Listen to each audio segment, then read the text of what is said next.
C'est le grand jour pour plus de 125 800 candidats au baccalauréat 2020, soit 15 000 de plus que l'année dernière. Les épreuves ont débuté ce matin sur l'ensemble du territoire. Dans quelques instants, le film de l'ouverture des premières enveloppes contenant les épreuves ainsi que les réactions des candidats après l'épreuve de philosophie. Et puis, ils sont plus de 11 000 à avoir bénéficié des opérations de rapatriement ou de sortie du territoire. Tous étaient bloqués au pays ou à l'extérieur à cause de la fermeture des frontières. Le ministre des Affaires étrangères était face à la presse aujourd'hui pour faire le point, les détails à suivre. Le Djoro ou l'initiation en pays lobby, le rendez-vous c'est tous les 7 ans et c'est la période. Inculquer le savoir-être et le savoir-faire aux jeunes lobby, c'est une pratique ancestrale qui connaît des dérives ces dernières années. C'est le cas notamment des violences et des raquettes. Autorités locales et garants de la tradition se parlent pour trouver des solutions, explications en fin de journal. Et puis nous sommes à 90 jours de l'ouverture de la campagne électorale. Fini donc la médiatisation des campagnes électorales déguisées. Le Conseil supérieur de la communication entend veiller au strict respect de la mesure. Mais qu'entend-on exactement par campagne électorale déguisée? Le directeur de la réglementation et de la médiation et du contentieux du Conseil supérieur de la communication est sur notre plateau pour des éclairages. Bonsoir Monsieur Bonzi. Et à tout à l'heure. Voilà donc pour la une de ce journal. Madame, Messieurs, bonsoir et bienvenue. Objectif, le premier diplôme universitaire. Ils sont cette année, je vous le disais, 125 802 candidats à se lancer à l'assaut du bac. Les épreuves ont été officiellement lancées ce matin au lycée Lompolo Kone de Banfora. C'est le ministre Al-Kassoum Maïga qui a donné le coup d'envoi officiel. Drissa Traoré et Ali Traoré. Lycée provincial Lompolo Kone. C'est cet établissement qui est choisi pour le lancement des épreuves du baccalauréat sur le plan national. Dans la cour, l'heure est aux dernières révisions pour certains et aux causeries pour d'autres. Passé l'appel, les candidats peuvent s'installer dans la salle. Je ne dirais pas que j'ai peur, mais je suis confiant et j'espère que ma confiance va payer. Je pense qu'avec la grâce de Dieu, ça ira. Là, ils reçoivent la visite du ministre en charge de l'enseignement secondaire supérieur. Après les conseils pratiques, Al-Kassoum Maïga ouvre la première enveloppe qui contient l'épreuve de français pour la série D. Mais avant, l'enveloppe est vérifiée par une candidate. Université Joseph Kizerbo, baccalauréat 2020. Chigé, Région, Cascade, Centre, lycée provincial Lompolo Kone, Zurich 49, confidentiel. Cette année, nous avons 125 802 candidats. Par rapport à l'année passée, ça fait une augmentation de plus de 15 000 candidats. Nous avons pour ceci 77 villes et localités. Nous avons 257 centres, 471 jurys. D'examen. Ça veut dire que c'est une grosse mobilisation. Selon le ministre Al-Kassoum Maïga, les associations des parents d'élèves ont joué un grand rôle dans la tenue effective de ces examens. Nous avons joué notre partition parce que ça n'a pas été facile. Nous avons joué notre partition en demandant aux élèves de se dire qu'il y aura le bac cette année et de ne pas perdre courage. Les résultats du premier tour du baccalauréat sont prévus pour le 13 août 2020. Les épreuves du second tour sont fixées les 17 et 18 août. Même rituel ce matin au lycée mixte de Gonga ici à Ouagadougou. Là, c'est là que les épreuves ont été lancées pour le compte de la région du centre par le ministre de l'Éducation nationale. Dans cette région, ils sont cette année plus de 37 500 sereins, stressés ou angoissés. Dans tous les cas, pour tous, c'est le grand jour. Gérard Sommet et Sanouhan Christine Koulibaly. C'est la fin d'un cycle et le début d'un autre qui se joue pour tous les candidats au baccalauréat session de 2020. Mise en place terminée depuis 6h30 ici au jury 108, ces candidats attendent l'heure de vérité. Comment ça va? Ça se passe bien? Tout le monde est prêt? Cette journée, on l'a tant entendue parce que si on s'est préparé durant tout ce temps, c'est pas pour rien. Donc on vient et puis on a l'intime conviction qu'on va réussir à cet examen. Les professeurs ici ont essayé de faire le maximum, à balayer dans notre cas en tout cas. Et voici l'enveloppe contenant la première épreuve, celle de philosophie. Mais avant, la répétition est pédagogique, il faut rappeler certaines consignes. Vous avez constaté avec moi que tous les candidats ont porté un masque. Et ça, c'est important, c'est des consignes que nous avons depuis le début des examens scolaires de cette année. Et les autres types de consignes, c'est des consignes liées à la discipline dans les salles de classe. Voilà, des disciplines pour éviter donc justement des fraudes, parce que toute situation de fraude, on va dire, connue, donc est sanctionnée. Le baccalauréat session de 2020, ce sont 125 805 candidats, toutes séries confondues, un peu plus de 15 000 inscrits que l'année dernière. Et là où nous devrons faire des efforts, c'est que on a quand même 116 000 candidats qui passent un baccalauréat d'enseignement général. Et voilà, et ça c'est un défi que nous poursuivons, et faire en sorte qu'on oriente beaucoup plus vers les formations technologiques et autres. Mais ce qui est intéressant cette année, par exemple, c'est que le nombre de candidats au baccalauréat série C est de 321. Donc ça, c'est des chiffres qu'on n'avait pas du tout. Et ça montre effectivement que les efforts en matière donc, de développement des lycées scientifiques a commencé à payer, puisque les premiers candidats passent le bac cette année. La région du Centre compte à elle seule 37 560 candidats inscrits, dont 18 768 garçons et 18 792 filles. Les premiers résultats sont attendus autour du 13 août. Les épreuves lancées ce matin sur toute l'étendue du territoire, en image, l'ouverture des premières enveloppes dans les autres régions du pays et dans l'ensemble, on peut dire que tout se passe bien. Aucune fausse note majeure signalée pour cette première journée d'examen. Des ménages en ébullition donc depuis ce matin pour plus de 125 800 candidats. Pour les candidats de la série A, la première épreuve, c'est celle de la philosophie avec 3 sujets au choix. Dans celle-ci, toutes les productions techniques sont-elles acceptables ou encore celle-là, les œuvres d'art sont des satisfactions des désirs inconscients. Qu'en pensez-vous? Premières impressions après 4 heures de labeur avec l'une de nos équipes, Jean-Eudes Bayala et Ernest Kambiri. L'épreuve de philosophie. C'est la toute première épreuve de composition pour tout candidat burkinabé au baccalauréat série A4. Une épreuve qui se compose en 4 heures avec 3 sujets à traiter au choix. Et pour la session 2020 du baccalauréat série A4, les candidats ont ici le choix entre 2 sujets de dissertation, dont l'un renvoie à la technique et l'autre à la question de l'art. Le commentaire de texte, le 3e sujet de philosophie, au choix, est un texte de David Hume qui porte sur la religion. On ne savait pas à quoi s'attendre. J'ai pris le sujet numéro 2. Là, on parle de l'art. J'ai pris le 3e sujet, le commentaire composé. Pourquoi? Bon, parce que j'ai d'abord lu le texte et puis j'ai assez compris, donc j'ai préféré prendre ça. Ça parlait de religion. Bon, le sujet était assez abordable. J'ai pris le premier sujet, celui qui parlait de la technique. Je l'ai trouvé assez abordable par rapport à l'art, par exemple, qui demandait une réflexion un peu plus poussée et de plus ample connaissance sur l'art. Donc j'ai pris la technique. Bon, j'ai pris le sujet numéro 1. Bon, parce que je me sentais à l'aise avec ce sujet. Et puis, bon, je trouvais ça aussi abordable. Et les productions techniques permettent à l'homme, rendre le travail de l'homme facile et agréable, rapide même. Par exemple, dans les industries, avec le machinisme. Plus il y a le machinisme, plus il y a le chômage aussi. La technique, l'art et la religion. 3 sujets, 3 approches philosophiques, 3 points importants de la marche du monde proposés aux candidats. 3 sujets d'actualité sur lesquels l'homme doit tracer son avenir pour encore longtemps et qui tiendront le monde dans les années à venir. 3 approches à traiter avec une petite dose de philosophie et ça passe. Le premier sujet, c'est un sujet d'actualité. Voilà, donc un élève qui suit l'actualité, il peut vraiment dire son mot. Toutes les notions qui ont été données, qui ont été administrées aux candidats, ont été vues au programme. Donc je pense que chaque candidat, s'il suit régulièrement les cours, il peut vraiment avoir son mot à dire. Ouais, la religion aussi, c'est un sujet d'actualité.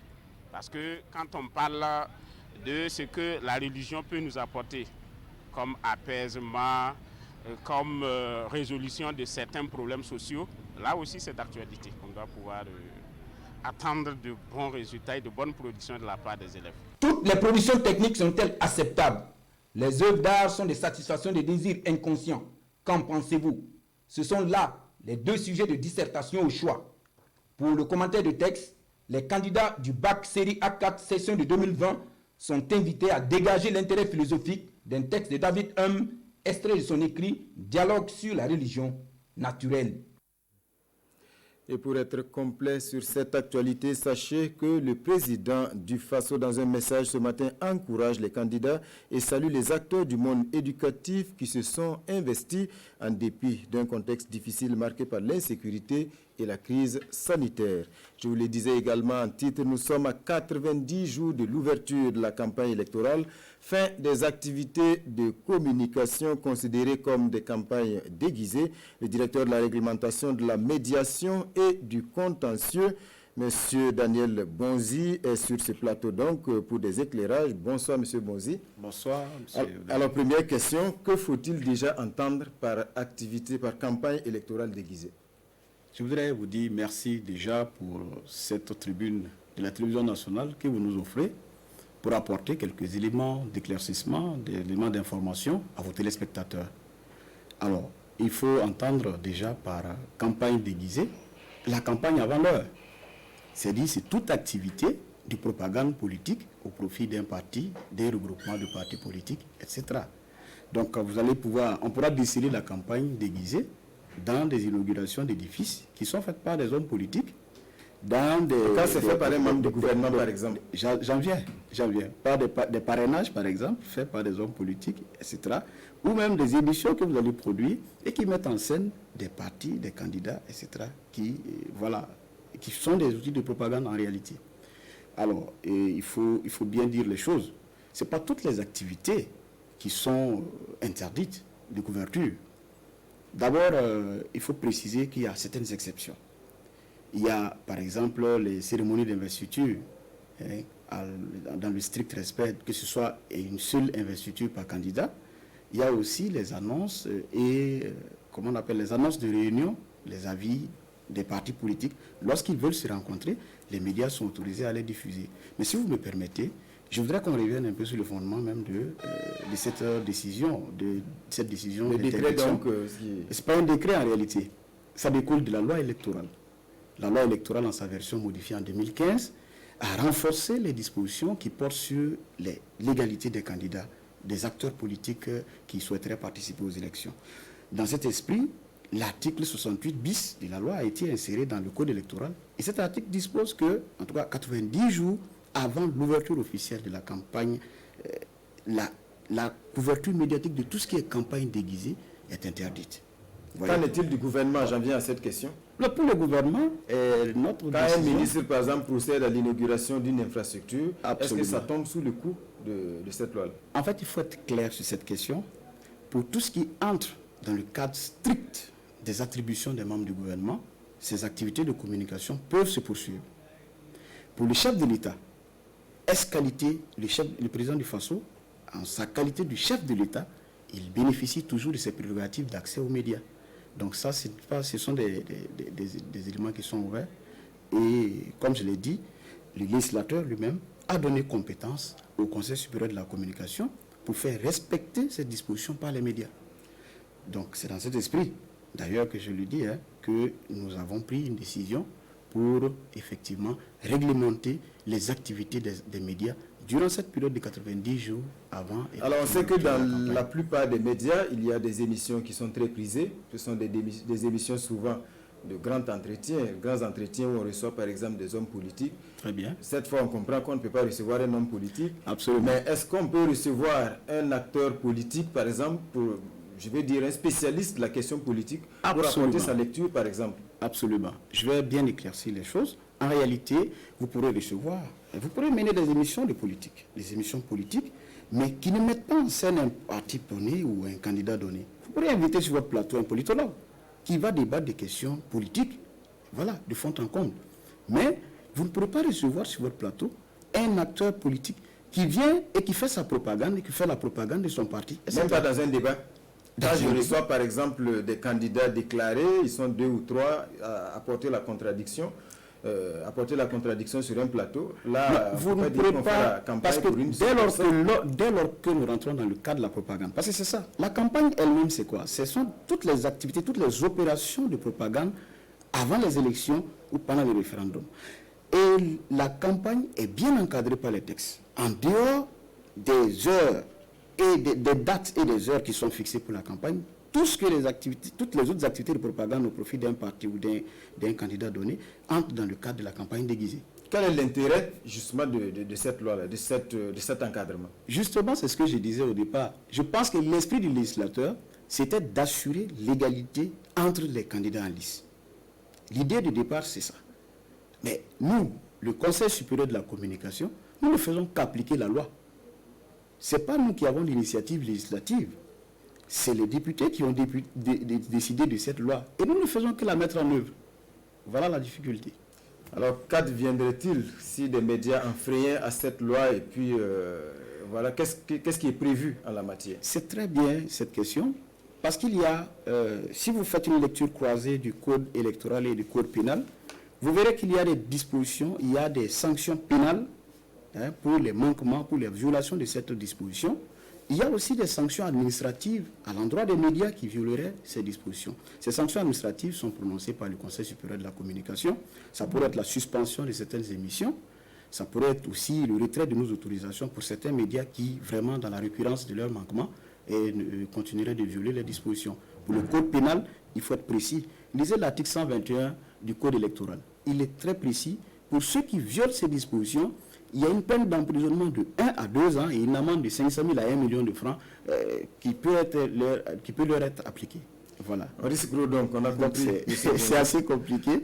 Merci, voilà. Merci d'être passé sur notre plateau pour tous ces éclairages. Merci beaucoup. Voilà, l'invité donc de notre journal ce soir était donc M. Daniel Bonzi, directeur de la réglementation de la médiation et du contentieux du Conseil supérieur de la communication. Suite de ce journal, la mise en œuvre des projets et programmes sous tutelle du ministère de l'économie impactés par les crises sécuritaires et sanitaires. C'est ce qui ressort de la deuxième revue de l'année qui s'est ouverte ce matin. 17 projets et programmes en tout qui affichent une baisse dans leur taux d'exécution financière et physique. Explication Salif Belem et Caroline Ouari.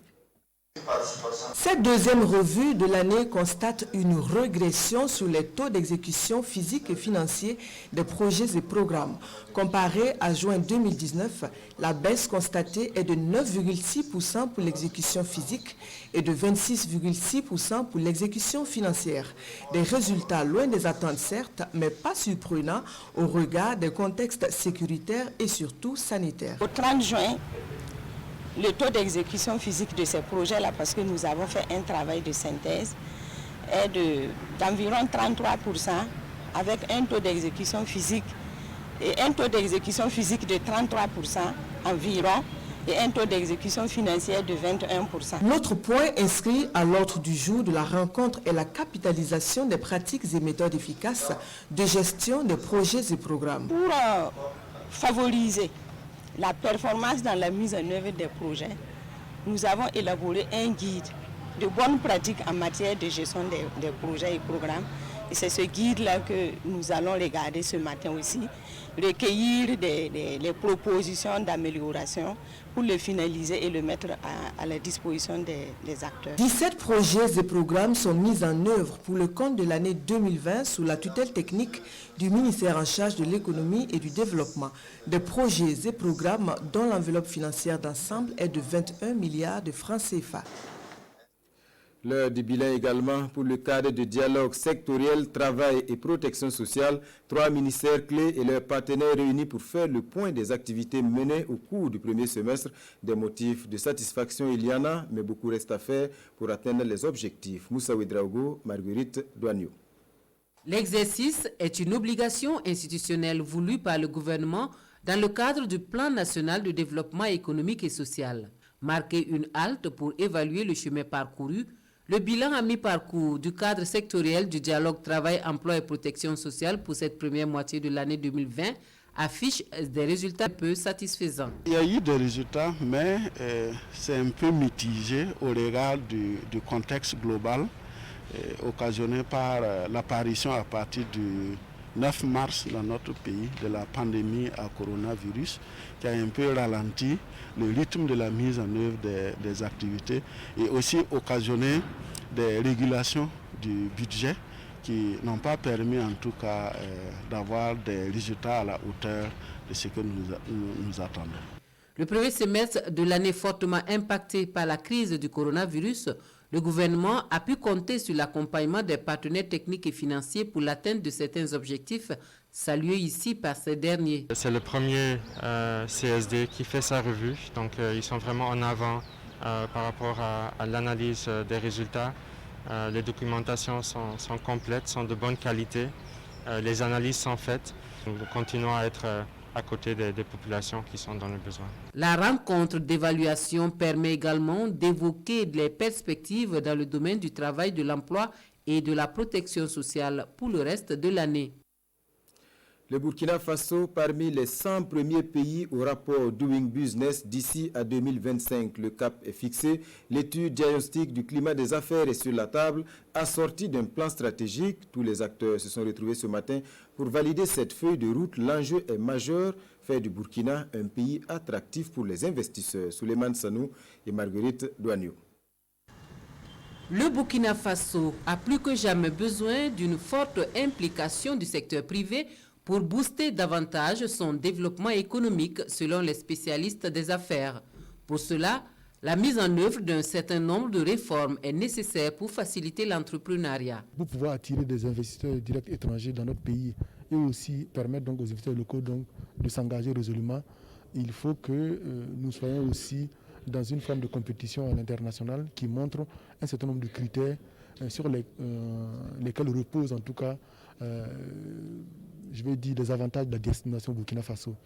Et l'un des indicateurs, où je l'ai dit, la compétition la plus connue, c'est le fait donc de figurer très souvent dans le rapport Doing Business de la Banque mondiale. Afin de mener à bien l'étude lancée ce jour et qui permettra de promouvoir la culture de l'entrepreneuriat, quelques points importants sont mis en avant pour améliorer l'attractivité du Burkina Faso en matière d'affaires. Nous avons identifié donc 3 axes.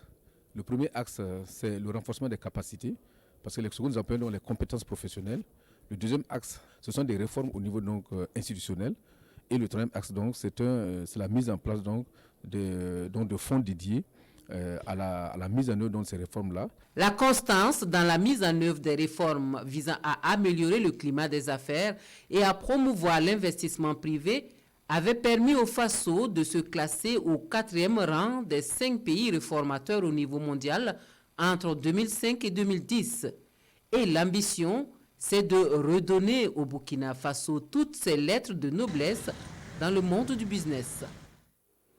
Et en attendant la mise en œuvre de cette feuille de route, il y a des entreprises qui affichent une bonne santé économique. Sont de celles-là la Brakina et le ministre du Commerce souhaitent qu'elle favorise l'émergence des petites et moyennes entreprises, notamment en privilégiant les produits locaux dans leur processus de production. Aruna Kabouré était en visite ce matin sur le site de l'entreprise Brakina à Koussodo. Nongbakuda, Amadou Marcel To.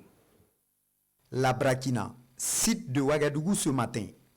Le ministre en charge de l'industrie dans les locaux de la Nationale de la Brasserie pour s'imprégner des conditions de travail, de la mise en œuvre du Code des investissements et mieux encore, plaider pour une meilleure participation de l'établissement au développement des petites et moyennes entreprises dans toute sa chaîne de production. Des produits de Brakina sont fabriqués à partir de matières premières locales, notamment donc le maïs, qui entre donc dans la production d'un certain nombre de produits. Et à ce niveau, Brakina fait l'effort donc d'acheter le maïs au plan local. Et nos discussions visent à faire en sorte que sur toute la chaîne, nos PME qui proposent ces produits-là, cette matière première-là, puissent être davantage performantes pour proposer des produits en total respect donc des normes et des standards nationaux et internationaux.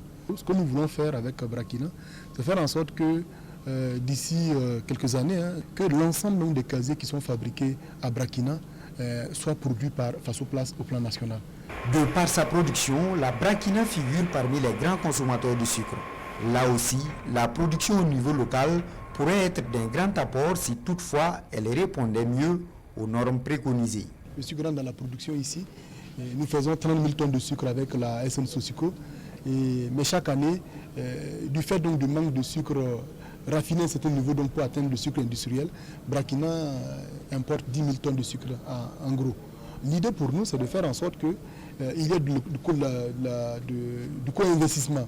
À terme, cette visite permettra au département du commerce de mettre en œuvre une démarche intégrée afin de développer toute une entreprise autour de la Brakina, en se basant surtout sur l'expertise nationale. Au lendemain de la réouverture des frontières aériennes, le ministre des Affaires étrangères fait le point des opérations de rapatriement ou de sortie de Burkinabés bloquées par la crise sanitaire. Au total, je vous le disais, ils sont plus de 11 000 à avoir bénéficié d'autorisation spéciale, une implication du ministère qui a également permis l'exportation de la mangue burkinabé vers le marché européen. Le point avec Ali Doubadini et Sébastien Zongo. Face aux hommes et femmes de médias, Alpha Bari fait le point des activités de son département sur le rapatriement des Burkinabés bloqués à l'étranger pour cause de Covid-19. Plus de 11 000 personnes ont bénéficié des autorisations du ministère des Affaires étrangères et de la coopération pour entrer ou sortir du Burkina Faso dans la période de fermeture des frontières de mars à juillet 2020. Le ministère des Affaires étrangères a pu organiser 39 opérations de rapatriement de 16 pays différents.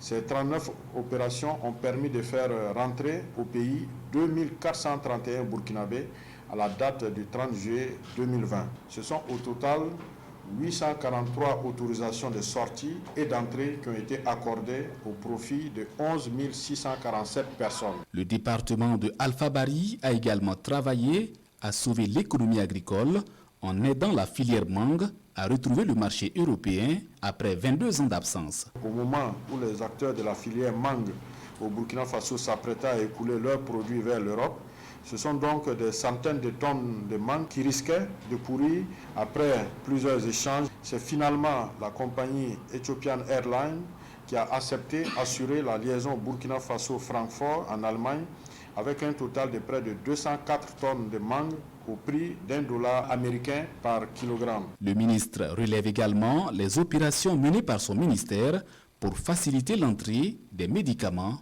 au Burkina Faso. C'est la période de l'initiation en pays lobby, une pratique ancestrale qui a lieu tous les 7 ans et qui permet aux jeunes d'intégrer le savoir-être, le savoir-vivre et le savoir-faire de leur communauté.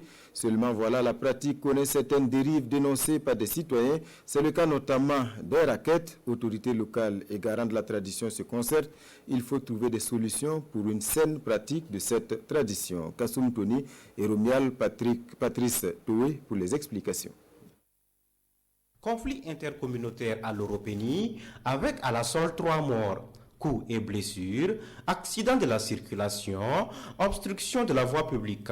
Ce sont là quelques griefs portés contre les encadreurs du Djoro et leurs élèves dans la région du Sud-Ouest. Au regard de ces atteintes aux droits des citoyens, les autorités régionales ont bien voulu accorder leur violon avec les premiers responsables du Djoro de la région. Il y a eu 3 morts à l'Europénie. Il y a eu des cas d'accident et de circulation.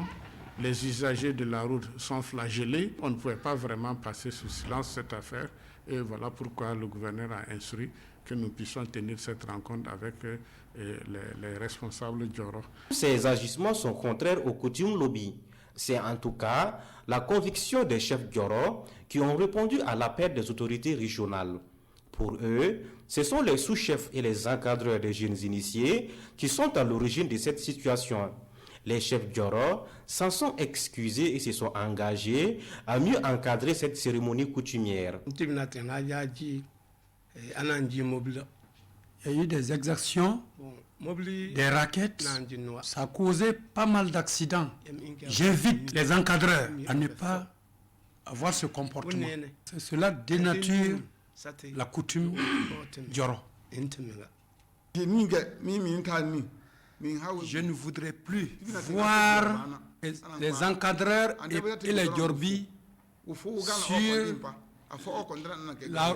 la grande voie qui mène de Kawa à Ouagadougou comme à Bobo Dioulasso. C'est pas normal. On ne vous a jamais enseigné ça. L'initiation au Djoro continue jusqu'en décembre 2020 au sud-ouest. Et au premier responsable de cette cérémonie coutumière d'interpeller les encadreurs au strict respect des us et coutumes lobby. Hors de chez nous à présent, retour sur le plancher des vaches pour 2 astronautes américains après 2 mois dans l'espace. Un retour sur Terre réussi pour SpaceX. En moins d'1 heure, Bob Behnken et Doug Hurley sont passés de 28 000 km/h à 24 km/h au moment de l'amérissage dans le golfe du Mexique. Une première pour une société privée. Il s'agit du premier amérissage pour une navette américaine habitée depuis la mission Apollo-Soyouz en 1975.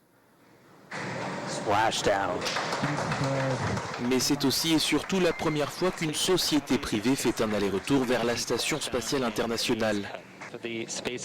À bord de la capsule développée par SpaceX, 2 astronautes de la NASA de retour sur Terre ce dimanche, après 2 mois dans l'espace. Cette mission réussie ouvre la voie à des vols réguliers avec ce nouveau véhicule spatial, le Dragon, développé par la société du milliardaire Elon Musk. Sur Twitter, le président américain Donald Trump a salué l'opération. Il avait assisté au décollage le 30 mai dernier. Depuis 2011, seule la Russie pouvait envoyer des hommes dans la Station spatiale internationale. La capsule roussie par la rentrée dans l'atmosphère a améri au large de la Floride.